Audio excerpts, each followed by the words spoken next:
Once staunch supporters, the voices of many, including J.D. Vance, Matt Walsh, and now even President Trump, are backpedaling their support of Israel. We've seen people like Tucker Carlson, Candace Owens, and Marjorie Taylor Greene off-ramp from the central MAGA party into new ideological tents like America First and some of the more isolationist MAGA movement. But what I want to know is why the central movement has begun to switch up on the country. Vice President J.D. Vance said on June 18th to Israel's own cabinet, "If I was in the cabinet of the Israeli government, I might not be attacking the only powerful ally that I have anywhere left in the world." He reminded them 2/3 of their weapons are built by American hands and paid for with American tax dollars. President Trump at the G7 summit on Israel's conduct in Lebanon said, "You don't have to knock down an apartment house every time you're looking for somebody.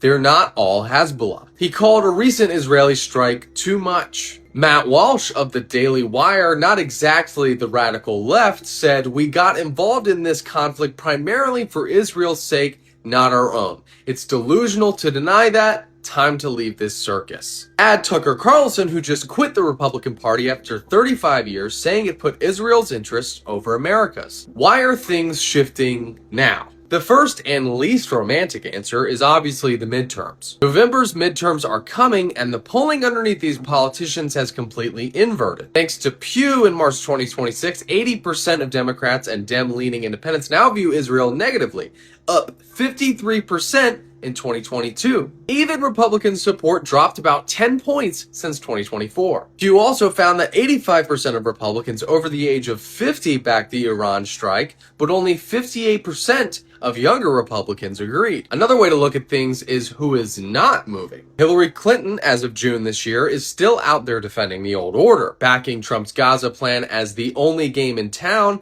and blaming the youth shift on TikTok as pure propaganda. That's the tell right there. When your explanation for why people change their minds is they got tricked by an app, you've stopped persuading and started coping. The Lemkin Institute called her framing a matter of optics rather than reality, as in politics, the worst thing you can do is stand where the crowd used to be. Another thing is figures like Thomas Massie, Marjorie Taylor Greene, and Tucker Carlson have spent months alleging Israel was influencing the file release.